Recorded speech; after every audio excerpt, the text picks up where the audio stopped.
الحمد لله رب العالمين والصلاة والسلام على سيد المرسلين أما بعد فأعوذ بالله من الشيطان الرجيم بسم الله الرحمن الرحيم الصلاة والسلام عليك يا رسول الله وعلى آلك وأصحابك يا حبيب الله الصلاة والسلام عليك يا نبي الله وعلى آلك وأصحابك يا نور اللہ۔ میٹھے میٹھے اسلامی بھائیوں اور مدنی چینل کے ناظرین، ہم اس وقت مدنی چینل کے سلسلہ فیضان فتاوی رضویہ میں حاضر ہیں۔ اس مبارک سلسلے میں اعلی حضرت عظیم البرکت پروانہ شمع رسالت مجدد دین و ملت فارق نور و ظلمت آفتاب سنیت مہتاب قادریت الشاہ امام احمد رضا خان علیہ رحمت الرحمان کے تبحر علمی اور آپ کی فقاہت کے منہ بولتے ثبوت فتاوی رضویہ کی کسی نہ کسی جلد کا تعارف پیش کیا جاتا ہے۔ آج انشاءاللہ عز و جل فتاوی رضویہ جلد 29 کے متعلق کچھ سماعت کرنے کی کوشش کریں گے۔ آئیے اس سلسلے کی ابتدا درود پاک کے متعلق ایک حدیث مبارکہ سے کرتے ہیں۔ یہ حدیث مبارکہ بھی فتاوی رضویہ جلد 29 میں امام اہل سنت امام احمد رضا خان علیہ الرحمہ نے ذکر فرمائی۔ فتاوی رضویہ جلد 29 صفحہ 206 پر یہ حدیث مبارکہ ہے۔ نبی رحمت شفیع امت صلی اللہ تعالی علیہ وسلم نے ارشاد فرمایا، حیثما کنتم فصلوا علی، تم جہاں کہیں بھی ہو مجھ پر درود پاک پڑھو، فإن صلاتکم تبلغنی، تمہارا مجھ پر پڑھا ہوا درود پاک مجھ تک پہنچتا ہے۔ صلو علی الحبیب صلی اللہ تعالی علی محمد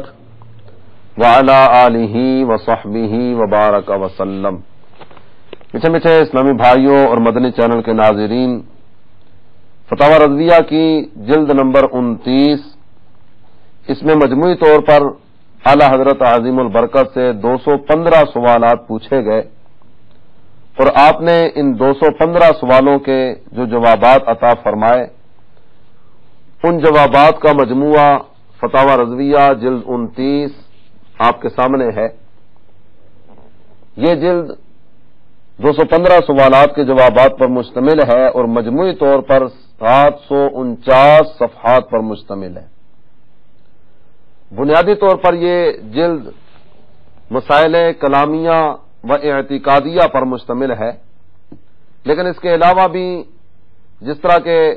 آپ فیضان فتاوی رضویہ کے دیگر سلسلوں میں یہ بات سماعت کرتے چلے آ رہے ہیں کہ اعلی حضرت عظیم البرکت آپ کا انداز یہ ہے کہ جب بھی کوئی سائل سوال پوچھتا ہے، آپ جائز ہے ناجائز ہے یا ثواب کا کام ہے یا اس طرح کے اور چھوٹے چھوٹے جوابات کی بجائے اکثر اعلی حضرت کے فتاوی اور آپ کے جوابات مفصل ہوا کرتے ہیں۔ کئی سوالات اس طرح کے اعلی حضرت کی خدمت میں پیش ہوئے کہ سوال پوچھنے والے نے ایک سوال کیا، اعلی حضرت نے جب اس کا جواب دینا شروع کیا تو آپ کے قلم کی جولانیاں کہ 100، 150، 200 صفحات پر مشتمل رسالہ جواب کی صورت اختیار کر گیا۔ یہ جلد بنیادی طور پر مسائل کلامیہ اور اعتقادیہ پر مشتمل ہے۔ علاوہ ازیں اس جلد میں عروض و قوافی، علم و تعلیم، زبان و بیان، علم الحیوان، علم حروف، علم ریاضی، وعظ و تبلیغ، حقوق العباد، تشریح ابدان، خواب، لغت اور اجارہ کے بارے میں سوالوں کے جوابات شامل ہیں۔ مذکورہ عنوانات کے علاوہ متعدد عنوانات سے متعلق مسائل ضمناً زیر بحث آئے۔ سائل نے سوال کوئی اور پوچھا تھا، اعلی حضرت عظیم البرکت نے سائل کے سوال کا جواب عطا فرمایا اور اس کے جواب کے ساتھ ساتھ ضمناً جو جو چیزیں بیان ہو سکتی تھیں آپ بیان کرتے چلے گئے۔ تو ضمنی مسائل میں بھی الحمدللہ عز و جل بہت سے موضوعات اعلی حضرت عظیم البرکت نے ضبط تحریر میں لائے۔ ضمنی مسائل میں بہت سے مسائل اعلی حضرت عظیم البرکت نے ذکر فرمائے، جن میں فضائل سید المرسلین، فضائل و مناقب، نماز، امامت، جنائز، فوائد تفسیریہ، فوائد حدیثیہ، فوائد فقہیہ، فوائد اصولیہ، افتاء و رسم المفتی، اسماء الرجال، بیعت و خلافت، تقلید، تاریخ و تذکرہ، حدود و تعزیر، فلسفہ و سائنس، وقف، منطق، حضر و اباحت، بلاغت، حیات، رد بد مذہباں اور مناظرہ شامل ہے۔ میرے پیارے اسلامی بھائیوں اور مدنی چینل کے ناظرین، میرے شیخ طریقت امیر اہل سنت بہار شریعت کو عالم بنانے والی کتاب ارشاد فرماتے ہیں، اور اس فتاوی رضیہ کے متعلق امیر اہل سنت فرماتے ہیں کہ یہ مفتی بنانے والی کتاب ہے۔ جس طرح ابھی آپ نے ضمنی مسائل میں سنا کہ اعلیٰ حضرت نے افتاء اور رسم المفتی کے متعلق بھی تحریر فرمایا،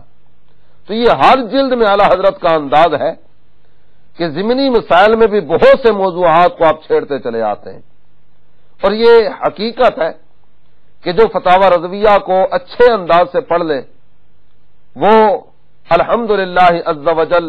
اس میں اتنی صلاحیت پیدا ہو جاتی ہے کہ وہ فتویٰ کا کام کر سکے۔ آئیے فتاوی رضویہ کی جلد نمبر 29 کے متعلق کچھ مزید سماعت کرنے سے پہلے اس میں موجود جو رسائل ہیں ان کے متعلق بھی ہم سماعت کریں۔ فتاوی رضویہ جلد 29 میں 11 رسائل اعلی حضرت عظیم البرکت کے شامل ہیں، جن میں قواعد القہار علی المجسمۃ الفجار، یہ 1318 ہجری میں اعلی حضرت نے تحریر فرمایا۔ آیات متشابہات پر بعض لوگوں کے اعتراضات تھے۔ قرآن پاک میں 3 طرح کی آیات ہیں، آیات محکمات، آیات متشابہات اور آیات مقطعات۔ آیات محکمات یہ وہ آیات ہیں کہ جو ترجمے میں مذکور ہے وہی اللہ تعالی جل جلالہ کی مراد ہے، اللہ کی مراد ترجمے سے واضح ہے، مسائل کے متعلق باتیں ارشاد فرما دی گئیں، دیگر کئی اور چیزوں کے متعلق احکامات ارشاد فرمائے گئے۔ اوامر و نواہی سے متعلقہ جو آیات ہیں ان آیات کو آیات محکمات کہا جاتا ہے۔ ان کی تعداد تقریباً 500 کے قریب ہے۔ آیات متشابہات ان آیات کو کہا جاتا ہے کہ جن میں ترجمہ کرنے کو تو کر لیا جاتا ہے لیکن جو اللہ تعالی جل جلالہ کی مراد ہے وہ ترجمے میں واضح نہیں ہے۔ تو آیات متشابہات پر بعض لوگوں کے اعتراضات تھے، ان کے جوابات دیتے ہوئے اعلیٰ حضرت نے یہ رسالہ تحریر فرمایا۔ آیات مقطعات الف لام میم ہا میم عین سین کاف کاف ہا یا عین صاد وغیرہ۔ دوسرا رسالہ ہے علم غیب کے موضوع کے متعلق ایضاحۃ العیب بسیف الغیب۔ تیسرا رسالہ بھی علم غیب ہی سے متعلق ہے، خالص الاعتقاد۔ چوتھا رسالہ حضور انور صلی اللہ تعالی علیہ وسلم کے عالم ما کان و ما یکون ہونے کے متعلق ہے، یعنی نبی پاک صلی اللہ تعالی علیہ وسلم کو اللہ تعالی نے اتنا علم عطا فرمایا کہ جو کچھ ہو چکا سرکار اس کو بھی جاننے والے ہیں، اور قیامت تک جو ہونے والا ہے نبی پاک صلی اللہ تعالی علیہ وسلم اللہ کی عطا سے اس سے بھی باخبر ہے۔ پانچواں رسالہ انوار الانتباہ، یہ نبی پاک صلی اللہ تعالی علیہ وسلم سے استعانت طلب کرنے اور سرکار دو عالم صلی اللہ تعالی علیہ وسلم کو پکارنے کے متعلق ہے۔ چھٹا رسالہ ایمان ابو طالب کے متعلق مفصل بحث پر مشتمل ہے۔ ساتواں رسالہ اعتقاد الاحباب فی الجمیل والمصطفیٰ والآل والاصحاب، اہل سنت و جماعت کے 10 عقائد حقہ کے بیان پر مشتمل ہے۔ آٹھواں رسالہ التحبیر بباب التدبیر، یہ مسئلہ تدبیر پر رسالہ ہے اور مسئلہ تقدیر و تدبیر پر اعلیٰ حضرت عظیم البرکت نے اس میں سیر حاصل گفتگو فرمائی ہے۔ نواں رسالہ یہ بھی قضاء و قدر کے متعلق ہے، سلج الصدر لایمان القدر۔ 10واں رسالہ نبی محترم شفیع امم تاجدار عرب و عجم صلی اللہ تعالی علیہ وسلم کی شفاعت کے متعلق ہے، اور اس رسالہ میں اعلیٰ حضرت عظیم البرکت نے شفاعت مصطفیٰ علیہ تحیت و ثنا کے متعلق 40 احادیث ذکر فرمائیں۔ 11واں رسالہ امور عشرین در عقائد سنیین، اہل سنت کے ان 20 عقائد کا بیان اس رسالے میں فرمایا گیا کہ جو سنی اور غیر سنی میں امتیاز کرنے والے ہیں۔ میرے پیارے اسلامی بھائیوں، جس طرح ابھی میں نے عرض کیا کہ اعلی حضرت عظیم البرکت سے ایک سوال پوچھا جاتا تو اعلی حضرت عظیم البرکت کا انداز یہ تھا کہ اس کا اتنا دل نشین اور اتنا حسین جواب عطا فرماتے کہ دیکھنے والا بھی اور پڑھنے والا بھی حیران ہو جاتا۔ اسی فتاوی رضویہ جلد 29 کے صفحہ 75 پر تشریح ابدان کے متعلق ایک فتویٰ اعلی حضرت نے تحریر فرمایا۔ سائل نواب محمد سلطان احمد خان صاحب ہے، 29 محرم الحرام 1325 ہجری کو یہ سوال اعلی حضرت کی خدمت میں پیش کیا۔ زید کہتا ہے حال میں 2 شخص ایسے پائے گئے جن کے 2 دل ہیں، اور ڈاکٹروں نے بھی اس کو اپنے طور پر جانچ کیا۔ بکر کہتا ہے کہ ایک شخص کے 2 دل ہو ہی نہیں سکتے، کیونکہ اللہ تعالی فرماتا ہے ما جعل اللہ لرجل من قلبین فی جوفہ، اللہ تعالی نے کسی آدمی کے اندر 2 دل نہیں رکھے۔ اس پر خالد کہتا ہے کہ خدا تعالی نے یہ بھی تو فرمایا ہے هو الذی یصورکم فی الارحام کیف یشاء، وہی ہے جو تمہاری تصویر بناتا ہے ماؤں کے پیٹ میں جیسی چاہے۔ پس یہ امر عجائب صنع باری تعالی سے ہے، جیسے کہ ایک شخص ایسا بھی موجود ہے جس کا دل دائیں طرف ہے، اسی طرح عجیب الخلقت بچے پیدا ہوتے رہتے ہیں، کیا انسان کیا جانور۔ اور پہلی آیت تو اس شخص کے بارے میں اتری ہے جو دعویٰ کرتا تھا کہ اس شخص کے 2 دل ہیں، لہذا میں نبی صلی اللہ تعالی علیہ وسلم سے زیادہ علم و فہم رکھتا ہوں۔ چونکہ اس وقت لوگ طرح طرح سے آپ کی مخالفت پر کمر بستہ تھے، اس لیے اس شخص نے کہہ دیا جس سے لوگ آپ سے برگشتہ ہو جائیں، تو خدا تعالی نے اس کا جھوٹ ظاہر کرنے کے لیے یہ آیت کریمہ نازل فرمائی کہ اللہ تعالی نے تو کسی کے 2 دل نہیں بنائے۔ پس علماء دین قویم سے بقلب استفسار ہے کہ منشا ہر 2 آیت کا کیا ہے اور اس بارے میں کیا اعتقاد رکھنا چاہیے، اس کے متعلق وضاحت فرما دیں۔ سوال تو صرف یہ پیش ہوا کہ ایک آدمی ایسا ہے جس کے 2 دل ہیں، تو اب یہ ارشاد فرمائیے کہ کیا 2 دل والا آدمی ہو سکتا ہے؟ اعلی حضرت عظیم البرکت مختصر الفاظ میں اس کا جواب تحریر فرما سکتے تھے، لیکن جو جواب آپ نے تحریر فرمایا وہ دیکھیے۔ فرماتے قلب وہ عضو ہے کہ سلطان اقلیم بدن و محل عقل و فہم و منشا قصد و اختیار و رضا و انکار ہے۔ یہ کہنے کے بعد فرماتے کہ ایک شخص کے 2 دل نہیں ہو سکتے، 2 بادشاہ در اقلیم نہ گنجد، ایک سلطنت میں 2 بادشاہ نہیں ہوا کرتے۔ اس کے بعد اعلی حضرت عظیم البرکت نے آیت کریمہ ما جعل اللہ اس کے متعلق گفتگو فرمائی۔ آیت کریمہ میں رجل نکرہ ہے اور تحت نفی داخل ہے، تو مفید عموم و استغراق ہے، یعنی اللہ عز و جل نے کسی کے 2 دل نہ بنائے، نہ کہ فقط اس شخص خاص کی نسبت انکار فرمایا ہو۔ کیا تبحر علمی ہے کہ آپ گرامر کا استعمال بھی اپنے فتویٰ میں فرما رہے ہیں، اور گرامر کی روح سے آیت قرآنی کی حقانیت اور جو بات سائل نے سوال میں کی اس کے ابطال کے متعلق آپ نے ارشاد فرمائی۔ پھر نبی پاک صلی اللہ تعالی علیہ وسلم کا ایک فرمان ذکر کیا، سنتے ہو بدن میں ایک پارہ گوشت ہے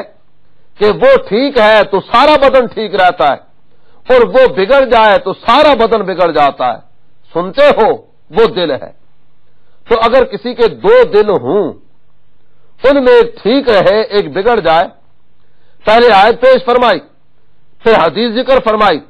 اب عقلی دلائل اعلی حضرت عظیم البرکت اپنے اس فتویٰ میں ذکر فرما رہے ہیں۔ تو اگر کسی کے 2 دل ہوں، ان میں ایک ٹھیک رہے ایک بگڑ جائے، تو چاہیے معاً ایک آن میں سارا بدن بگڑا اور سنبھلا، دونوں ہوں، اور یہ محال ہے۔ جب 2 دل ہیں، ایک نے ارادہ کیا یہ کام کیجیے، دوسرے نے ارادہ کیا نہ کیجیے، تو اب بدن ایک کی اطاعت کرے گا یا دونوں کی، یا کسی کی نہیں کرے گا؟ ظاہر ہے کہ دونوں کی اطاعت محال ہے، اور کسی کی نہ ہو تو ان میں کوئی قلب نہیں، کہ قلب تو وہی ہے کہ بدن اسی کے ارادے سے حرکت و سکون ارادی کرتا ہے، اور اگر ایک کی اطاعت کرے گا دوسرے کی نہیں تو جس کی اطاعت کرے گا وہی قلب ہے اور دوسرا ایک بد گوشت ہے کہ بدن میں صورت قلب یعنی صورت دل پر پیدا ہو گیا، جیسے کسی کے پنجے میں 6 انگلیاں اور بعض کے ایک ہاتھ میں 2 ہاتھ لگے ہوتے ہیں، ان میں جو کام دیتا ہے اور ٹھیک موقع پر ہے وہی ہاتھ ہے، دوسرا بد گوشت ہے۔ ڈاکٹروں کا بیان اگر سچا ہے تو اس کی یہی صورت ہوگی کہ بدن میں ایک بد گوشت بصورت دل زیادہ پیدا ہو گیا ہوگا۔ ہاتھ میں تو یہ بھی ہو سکتا ہے کہ اصلی اور زائد دونوں ہاتھ کام کریں، مگر قلب میں یہ ناممکن ہے۔ آدمی روح انسانی سے آدمی ہے اور اسی کے مرکب کا نام قلب ہے، اور روح انسانی متجزی نہیں کہ آدھی ایک دل میں رہے آدھی دوسرے میں،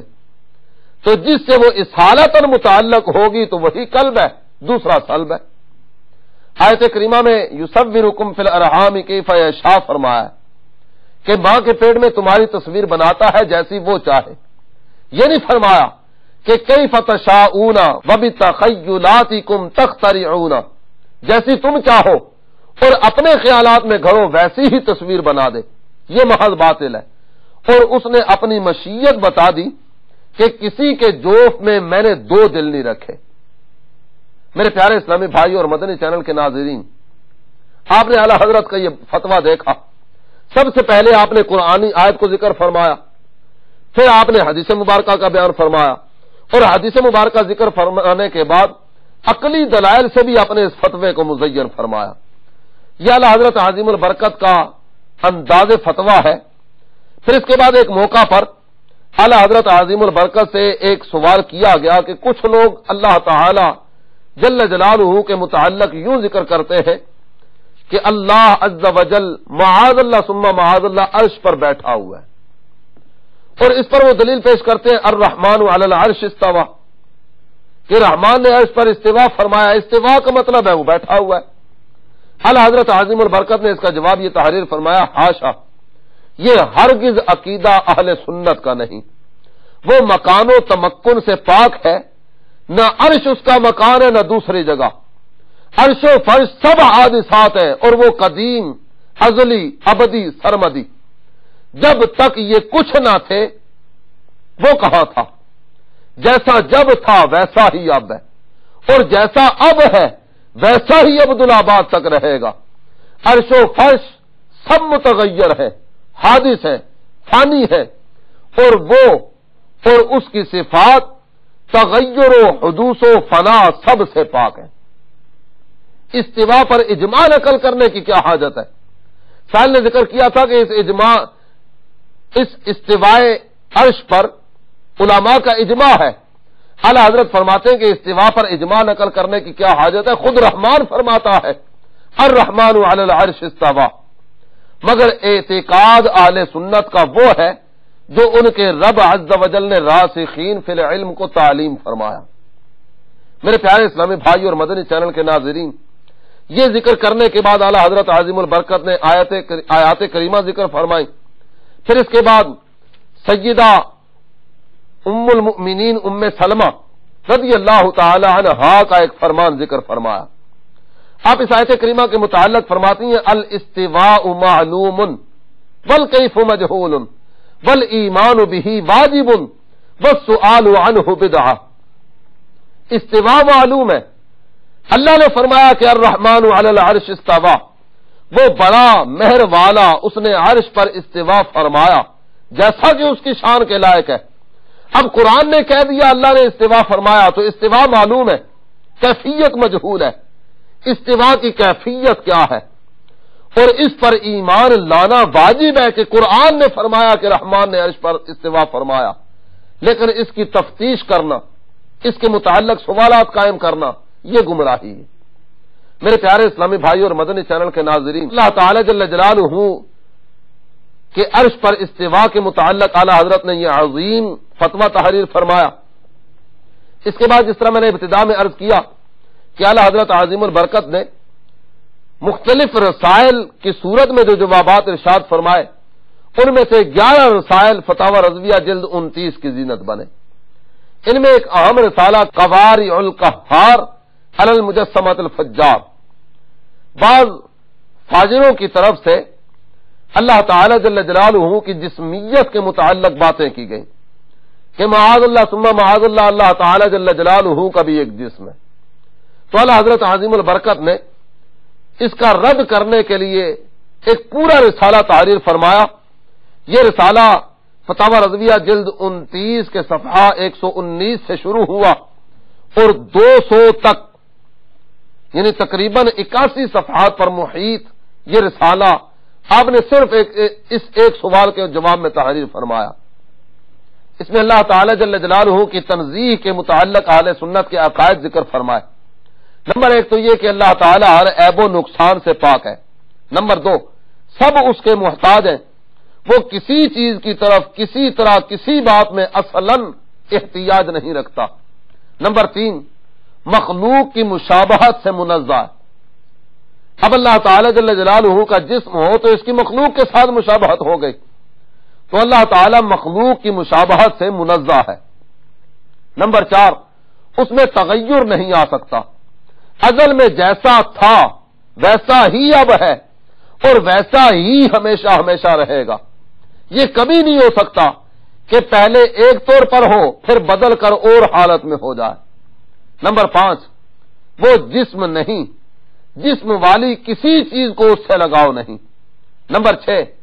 اسے مقدار عارض نہیں کہ اتنا یا اتنا کہہ سکیں، لمبا یا چوڑا یا دلدار یا موٹا یا پتلا یا بہت یا چھوٹا، یا گنتی یا تول میں بڑا یا چھوٹا یا بھاری یا ہلکا کچھ نہیں کہہ سکتے۔ نمبر سات، وہ شکل سے منزہ ہے، پھیلا یا سمٹا، گول یا لمبا، تکونا یا چوکھونٹا، سیدھا یا ترچھا یا کسی اور صورت کا نہیں۔ اعلیٰ حضرت عظیم البرکت نے 15 عقائد اہل سنت کے اللہ تعالی جل جلالہ کی ذات باری تعالی کے متعلق ذکر فرمائے، اور پھر یہ 81 صفحات پر مشتمل رسالہ اللہ تعالی جل جلالہ کی تنزیہ، تقدیس اور اس کی پاکیزگی کے متعلق بیان فرمایا، اور اس میں آپ نے یہ ثابت فرمایا کہ الحمدللہ عز وجل ہمارا رب وہ ہے جو جسم و جسمانیات اور مکان و مکانیات سے پاک ہے۔ اسی فتاوی رضویہ کی جلد نمبر 29 کے صفحہ 200 پر اعلیٰ حضرت عظیم البرکت سے ایک سوال فضا کے متعلق کیا گیا۔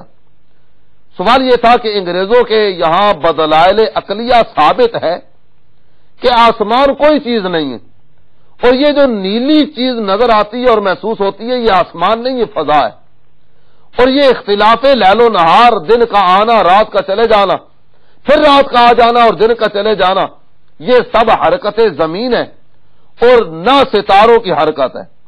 ہر ستارہ کی کشش دوسرے کو روکے ہوئے، جس طرح مقناطیس۔ یہ سوال کرنے کے بعد سائل نے اعلیٰ حضرت کی خدمت میں سوال کیا کہ انگریزوں نے دلائل عقلیہ سے یہ ثابت کیا کہ آسمان کوئی چیز نہیں ہے، آپ اس بارے میں کیا فرماتے ہیں؟ اعلیٰ حضرت عظیم البرکت نے ارشاد فرمایا، وجود آسمان پر آسمانی کتابوں سے زیادہ کیا دلیل درکار ہے؟ تمام کتابیں آسمان کا ذکر کرتی چلی آئیں، تمام آسمانی کتابیں اس بات وجود آسمان سے مالا مال ہے۔ قرآن عظیم میں تو 100 آیتیں جن میں آسمان کا ابتدا میں دھواں ہونا، بستہ چیز، پھر رب العزت کا اسے جدا جدا کرنا، پھیلانا، 7 پرت بنانا، اس کا چھت ہونا، اس کا نہایت مضبوط بنائے مستحکم ہونا، اس کا بے ستون قائم ہونا، اللہ تعالی کا اسے اور زمین کو 6 دن میں بنانا، روز قیامت اس کا شک ہونا، اٹھا کر زمین کے ساتھ ایک بار ٹکرا دیا جانا، پھر اس کا اور زمین کا دوبارہ پیدا ہونا وغیرہ وغیرہ، یہ صاف روشن ارشاد ہیں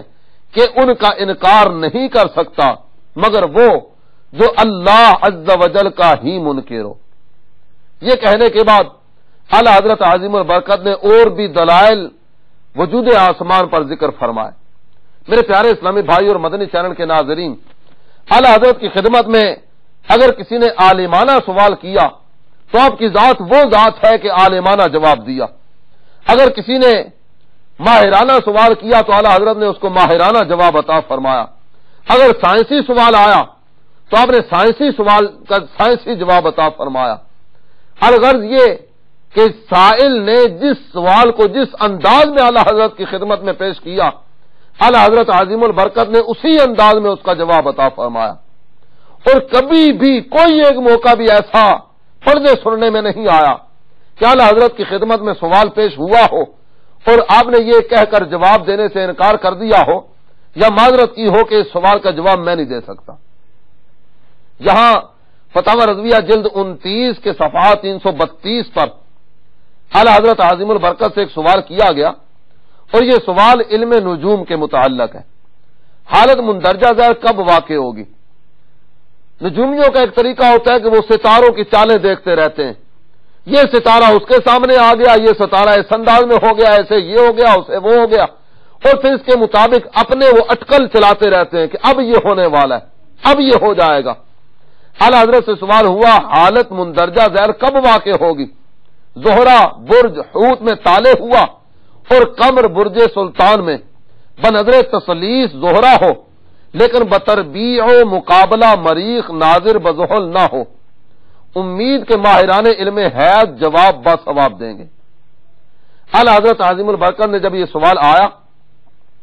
تو آپ نے اس کا جواب دینا شروع کیا، اور جواب میں سب سے پہلے سائل کا ذکر کرتے ہوئے فرمایا کہ یہ سوال ہی سائل نے غلط بھیجا ہے، یہ سائل کی غلطی ہے کہ مریخ تربیع یا مقابلہ سے ناظر زحل نہ ہو، بلکہ یہاں یہ ہونا چاہیے، یہ ذکر فرمایا،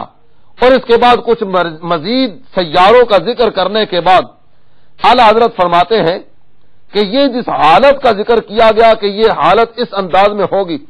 فلاں سیارہ فلاں کے سامنے آ جائے گا، پھر یہ ہوگا، پھر حالت تربیع ہو جائے گی۔ اعلی حضرت عظیم البرکت اس کا ذکر کرتے ہوئے فرماتے ہیں کہ یہ صورت نہ اس سال ہے نہ سال آئندہ، ہاں وہ کہ سائل نے بیان کی، سائل اپنے سوال میں جو صورت بیان کر رہا ہے، یہ صورت 27 مارچ 1920 کو ہوگی۔ مرحبا ملک سخن کی شاہی، تم کو رضا مسلم، جس سمت آ گئے ہو سکے بٹھا دیے ہیں۔ آپ نے اس سال بھی یہ صورت نہیں ہوگی، آئندہ سال بھی نہیں ہوگی، یہ کہنے کے بعد تاریخ بھی بتائی، سن بھی بتایا، اور مہینہ بھی بتایا کہ 27 مارچ 1920 کو یہ صورت ہونے والی ہے۔ میرے پیارے اسلامی بھائی اور مدنی چینل کے ناظرین، یقیناً اعلی حضرت ہیں۔ اللہ تعالی جل جلالہ نے آپ کو وہ علم عطا فرمایا، ایسا علم عطا فرمایا کہ آپ کا مقابل آپ کے ہم عصر اور آپ کے بعد والوں میں بھی کہیں کوئی نظر نہ آیا۔ ڈاکٹر ضیاء الدین جو کہ ریاضی کا ایک مسئلہ حل کرانے کے لیے ہند سے جرمنی کا سفر اختیار کرنے کا ارادہ کر چکے تھے، کسی نے ان کا رخ بارگاہ اعلی حضرت کی طرف پھیر دیا۔ اولاً تو انہوں نے پس و پیش سے کام لیا کہ مولانا اور ریاضی، ان کو ریاضی سے کیا واسطہ، لیکن جب اعلی حضرت کی خدمت میں حاضر ہوئے اس کے بعد ان کے جذبات اور ان کے تاثرات اعلی حضرت کے بارے میں کیا ہیں، آپ ارشاد فرماتے ہیں کہ میں نے اعلی حضرت عظیم البرکت کی خدمت میں حاضری دی، میرا وہ سوال جو انتہائی دشوار اور لا حل تھا، اعلی حضرت عظیم البرکت نے اس انداز سے فی البدیع اس کا جواب ارشاد فرمایا گویا ایک عرصے سے اس پر ریسرچ کر رہے ہوں، اور پھر کہنے لگے کہ ان کو تو اللہ تعالیٰ نے علم لدنی عطا فرمایا تھا، وہ علم لدنی کے مالک تھے، افسوس اس وقت ہند میں ان جیسا کوئی نہیں۔ میرے پیارے اسلامی بھائی اور مدنی چینل کے ناظرین، اعلی حضرت عظیم البرکت آپ کو اللہ تعالی جل جلالہ نے جو علمی تبحر عطا فرمایا، علمی وجاہت عطا فرمائی، آپ کی خدمت میں کئی مواقع ایسے بھی آئے کہ سائل نے سوال کیا اور سوال میں ایک بات کو ایسے ہی بیان کر دیا گیا جس کا حقیقت سے تعلق ہی نہیں، اس پر بھی اعلی حضرت عظیم البرکت کا جواب دیکھیے، یعنی ہر فن ہر علم پر آپ گہری نظر رکھنے والے تھے۔ ایک سائل نے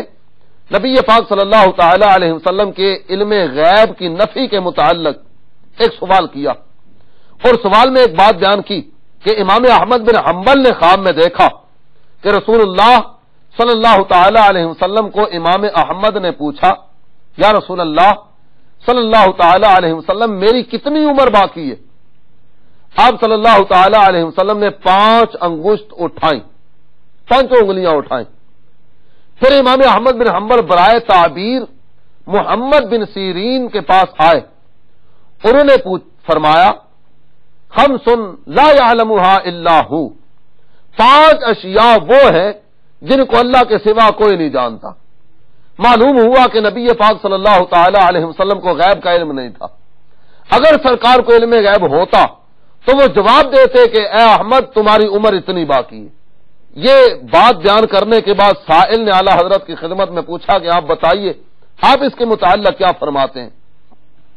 اعلی حضرت عظیم البرکت نے ارشاد فرمایا کہ امام احمد بن حنبل نے خواب دیکھا اور امام ابن سیرین سے تعبیر پوچھی. اے سبحان اللہ، جھوٹ گھڑے تو ایسا گھڑے. امام ابن سیرین کی وفات سے 53 برس بعد امام احمد بن حنبل کی ولادت ہوئی. ابن سیرین کی وفات 9 شوال 110 ہجری کو ہے اور امام احمد کی ولادت ربیع الاول 164 ہجری میں. اعلی حضرت عظیم البرکت کی تاریخ پر بھی کتنی گہری نظر تھی. امام ابن سیرین کب فوت ہوئے، امام احمد بن حنبل کب پیدا ہوئے، آپ نے ان دونوں کا ذکر کرتے ہوئے کتنے واضح انداز میں جواب عطا فرما دیا. میرے پیارے اسلامی بھائیوں، کئی سائل اس طرح کے بھی ہوا کرتے ہیں کہ جو ایسے ہی ایک بات کو گھڑ کر سوال کر لیا کرتے ہیں، یا پھر یہ ہوا کرتا ہے کہ ان چیزوں کے متعلق سوال کرنا شروع کر دیتے ہیں کہ جن کا ان سے تعلق ہی نہیں ہوتا، یا وہ چیزیں کہ جو ان کی ضروریات سے متعلق آئی نہیں ہیں. عام آدمی کو تو چاہیے کہ ضروریات دینی کی پہچان کرے، فرض علوم کے متعلق سیکھے اور ان کے متعلق علماء سے سوال کرے. اعلی حضرت کی خدمت میں ایسا ہی ایک سوال کیا گیا تو آپ جواباً ارشاد فرمانے لگے عوام مسلمین کو نماز، روزے، وضو، غسل، قراءت کی تصحیح فرض ہے، جس سے روزے قیامت ان پر مطالبہ و مواخذہ ہوگا. اپنے مرتبہ سے اونچی باتوں میں کچہریاں جمانا اور کھچڑیاں پکانا اور رائے لگانا گمراہی کا پھاٹک ہے. یعنی آپ نے تنبیہ فرماتے ہوئے منع فرمایا کہ اس طرح کے سوالات سے اجتناب کرو. اپنی ضرورت کے متعلقہ جو چیزیں ہیں، فرض علوم کے متعلق سوال کیجیے، ضروریات دین کے متعلق سوال کیجیے، ایمان و کفر کے متعلق سوال کیجیے، تاکہ اپنے ایمان کی حفاظت کی فکر پیدا ہو سکے. میرے پیارے اسلامی بھائی اور مدنی چینل کے ناظرین، الحمدللہ عز وجل موجودہ دور میں تبلیغ قرآن و سنت کی عالمگیر غیر سیاسی تحریک دعوت اسلامی کے اشاعتی ادارہ مکتبۃ المدینہ نے بہت سی کتابیں اور بہت سے رسائل، بہت سی VCDs اور بہت سی آڈیو کیسٹیں الحمدللہ عز وجل فرض علوم کے متعلق جاری کی ہیں. نماز کے احکام، اسلامی بہنوں کی نماز، اس کے علاوہ نماز کے احکام کے یہ 12 رسائل اس کتاب میں موجود ہیں اور یہ سارے کے سارے رسائل الحمدللہ عز وجل معلومات کا انمول خزانہ لیے ہوئے ہیں اور فرض علوم کے متعلق ہیں. یہ رسائل جدا جدا بھی شائع کیے گئے. آئیے ہم سب نیت کریں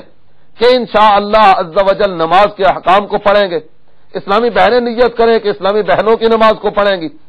اور اس کے علاوہ دیگر تمام مدنی چینل کے ناظرین یہ بھی نیت کریں کہ جس طرح ہم 11ویں 12ویں اور یا دیگر تقریبات کے موقع پر لنگر کی ترکیب کیا کرتے ہیں، انشاءاللہ عز وجل دعوت اسلامی کے اشاعتی ادارے مکتبۃ المدینہ کے رسائل جو کہ انتہائی کم ہدیہ پر دستیاب ہیں اور فرض علوم سے متعلقہ ہیں، جس طرح وضو کا طریقہ، غسل کا طریقہ، نماز کا طریقہ، قضاء عمری کا طریقہ، مسافر کی نماز، نماز جنازہ کا طریقہ، نماز عید کا طریقہ، یہ سارے رسائل الحمدللہ عز وجل پاکٹ سائز میں بھی مکتبۃ المدینہ نے جاری کی. نیت کریں کہ انشاءاللہ عز وجل لنگر رسائل کی ترکیب بھی کریں گے. علماء فرماتے ہیں کہ سب سے افضل صدقہ وہ ہوا کرتا ہے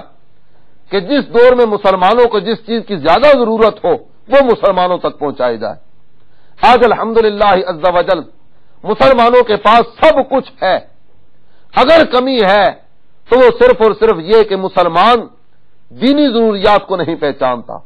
آج کا مسلمان فرض علوم سے بے بہرا ہے. تو آئیے نیت کریں کہ انشاءاللہ عز و جل ہفتہ وار اجتماعات میں مدنی قافلوں میں سفر کر کے علم دین سیکھیں گے،